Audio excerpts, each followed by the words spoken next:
우리 오늘은 마가복음 3장 20절에서 35절까지 말씀입니다. 집에 들어가시니 무리가 다시 모임으로 식사할 겨를도 없는지라. 예수의 친족들이 듣고 그를 붙들러 나오니 이는 그가 미쳤다 하밀러라. 예루살렘에서 내려온 서기관들은 그가 바알세불이 집혔다 하며 또 귀신의 왕을 힘입어 귀신을 쫓아낸다 하니 예수께서 그들을 불러다가 비유로 말씀하시되 사탄이 어찌 사탄을 쫓아낼 수 있느냐. 또 만일 나라가 스스로 분쟁하면 그 나라가 설 수 없고 만일 집이 스스로 분쟁하면 그 집이 설 수 없고 만일 사탄이 자기를 거슬러 일어나 분쟁하면 설 수 없고 망하느니라. 사람이 먼저 강한 자를 결박하지 않고는 그 강한 자의 집에 들어가 세간을 강탈하지 못하리니 결박한 후에야 그 집을 강탈하리라. 내가 진실로 너희에게 이르노니 사람의 모든 죄와 모든 모독하는 일은 사하심을 얻되 누구든지 성령을 모독하는 자는 영원히 사하심을 얻지 못하고 영원한 죄가 되느니라 하시니 이는 그들이 말하기를 더러운 귀신이 들렸다 하미러라. 그때 예수의 어머니와 동생들이 와서 밖에 서서 사람을 보내어 예수를 부르니 무리가 예수를 둘러앉았다가 여짜오되 보소서 당신의 어머니와 동생들과 누이들이 밖에서 찾나이다. 대답하시되 누가 내 어머니이며 동생들이냐 하시고 둘러앉은 자들을 보시며 이르시되 내 어머니와 내 동생들을 보라. 누구든지 하나님의 뜻대로 행하는 자가 내 형제요 자매요 어머니이니라. 아멘. 마가복음 3장은 예수님을 중심으로 크게 세 부류의 사람이 등장합니다. 첫 번째 부류는 우리가 어제 보았죠. 7절에 보니까 예수께서 제자들과 함께 바다로 물러가시니 갈릴리에서 큰 무리가 따르며 라고 되어 있죠. 그러니까 큰 무리들이 있습니다. 이 무리들의 특징은 이들이 좋아서 주님을 원해서 주님을 선택해서 따르던 사람들이었습니다. 이들의 움직임은 오직 자기 중심이었습니다. 자기의 필요함, 자기의 즐거움, 자기의 기쁨. 또 한 부류가 등장합니다. 13절에 보면 또 산에 오르사 자기가 원하는 자들을 부르시니 이들을 제자들이라고 우리는 부릅니다. 그러니까 한 부류는 무리들이고 한 부류는 제자들이었다라고 우리가 말씀을 이미 보았습니다. 그리고 오늘 본문 20절에 보면 21절에 예수의 친족들이 듣고라고 하는 예수님의 가족들이 등장합니다. 또 한 부류의 사람은 가족입니다. 그래서 오늘은 이제 가족은 누구인가에 대해서 예수님이 설명해 주는 것이 오늘 본문의 전체적인 내용입니다. 오늘 본문에 보면 집에 들어가시니 무리가 다시 모임으로 식사할 겨를도 없는지라. 예수의 친족들이 듣고 그를 붙들러 나왔습니다. 예수님의 가족들이 예수님에 대한 소식을 들었어요. 그리고 예수님을 데리러 왔어요. 소식이 어땠냐면 예수님 미쳤다는 거예요. 왜 미쳤냐? 귀신 들렸다는 이야기를 들었습니다. 그래서 예수님을 빨리 붙들어 가지 않으면 안 되겠다. 너무 소란스럽다는 생각으로 예수님을 데리러 온 것입니다. 그 데리러 왔을 때 그 상황에 이 예수님이 왜 미쳤는가? 귀신 들렸다라고 하는 논쟁이 지금 붙었습니다. 서기관들이 예수님께 나왔죠. 22절에 보면 예루살렘에서 내려온 서기관들이 예수님이 지금 귀신을 쫓아내고 능력을 행하는 이유가 뭐냐? 예수님도 귀신 들렸기 때문에 그런 거다. 이제 이렇게 접근해서 말하고 있는 거예요. 그때 주님이 하셨던 말씀이 무엇입니까? 23절에 보면 예수께서 그들을 불러다가 비유로 말씀하시되 사탄이 어찌 사탄을 쫓아낼 수 있느냐? 그러니까 어디든 분쟁을 해서 어떻게 나라가 설 수 있고 어떻게 집이 설 수 있느냐? 분쟁하는 곳에는 설 수 없다. 내가 귀신에 들렸다면 어떻게 귀신을 쫓아내고 이런 역사를 행할 수 있느냐? 그러면서 주님의 사역을 방해하는 것을 이 성령 회방하는 일로 명명하시죠. 주님께서 하시는 일들을 방해하고 회방하는 이 성령 회방죄는 용서받을 수 없는 일이다 라고 지금 말씀하고 있습니다. 오늘 본문의 첫 번째 기억할 핵심은 뭐냐면 분쟁에서 뭐가 설 수는 없다라고 하는 이 말씀을 우리가 기억해야 합니다. 나라든 집이든 어떤 공동체든 분쟁에서 되는 곳은 없습니다. 분쟁하고 싸우는데 잘 된다? 결코 그렇지 않습니다. 어떤 분들은 우리는 싸우면서 잘 된다. 그렇지 않아요. 싸우면서 경험하는 그 피로도는 엄청납니다.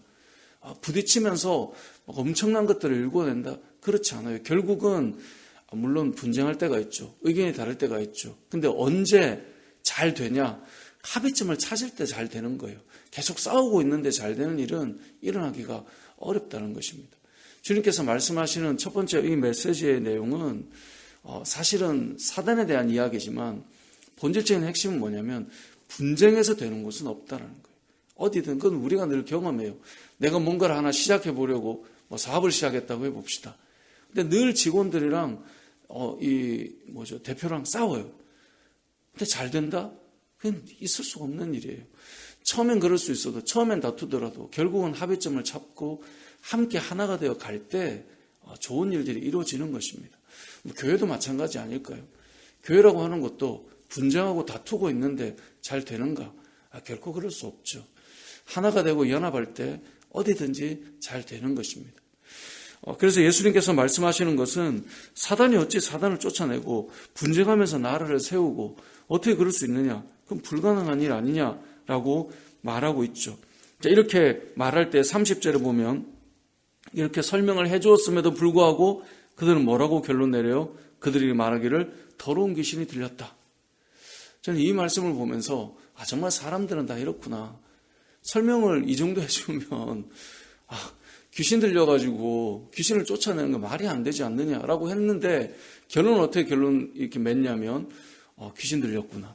그러니까 자기들이 생각한 그대로 결론 맺고 끝을 내는 겁니다. 저도 이제 주일날 집사람이랑 이런저런 얘기를 하다가 그런 생각을 이렇게 나눴거든요. 사람의 생각은 정말 고정되어 있는 게 잘 변하지 않는구나. 이제 우리의 생각, 이제 저도 그렇고 아내도 그렇고 사람들이 다 그렇다는 거예요. 한번 정해진 생각은 잘 안 바뀌어요. 설명을 들어도 제3자로 들으면 그렇지라고 하지만 당사자가 되면 늘 그 안에 이렇게 굳어져 있는 생각으로 살아간다는 거죠. 그래서 결론적으로 이들이 말하기를 더러운 귀신 들렸구나. 이렇게 이제 끝이 납니다. 근데 그때에 31절이죠. 예수의 어머니와 동생들이 와서 밖에 서서 사람을 보내어 예수를 부릅니다. 불렀던 이유가 뭡니까? 미쳤다는 이야기를 듣고 귀신 들렸다는 말을 듣고 불러내는 거죠. 그때 이렇게 말합니다. 32절에 보니까 무리가 예수를 둘러앉았다가 여짜오되 보소서 당신의 어머니와 동생들과 누이들이 밖에서 찾나이다. 그때 주님이 대답하시는 것이 무엇입니까? 누가 내 어머니며 동생들이냐? 그리고 하시는 말씀이 35절을 같이 한번 읽어보겠습니다. 시작. 누구든지 하나님의 뜻대로 행하는 자가 내 형제요 자매요 어머니이니라. 아멘.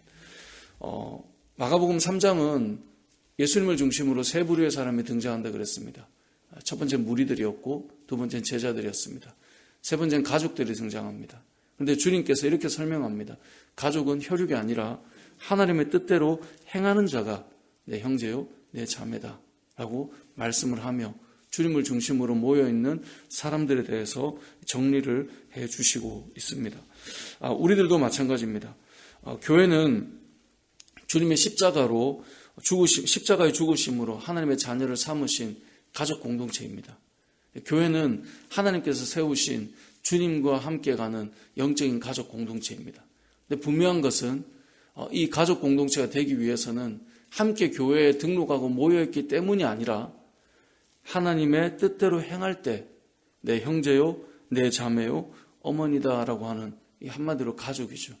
내 형제요, 자매가 되는 것은 같이 모여있기 때문에 아니면 오늘 본문은 혈연이기 때문에 가족이 아니라 아버지의 뜻대로 행하는 자들이 가족이다라는 사실을 우리가 기억해야 합니다.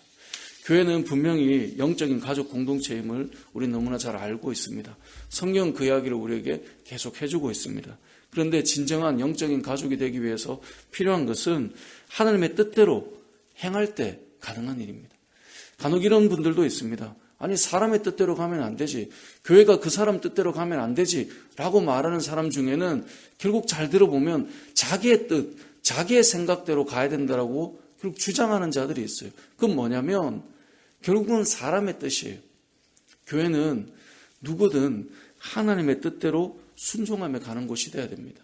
내 뜻대로가 아니라 우리가 뜻을 모은 것이 아니라 하나님의 뜻대로 가는 곳이 교회 공동체입니다.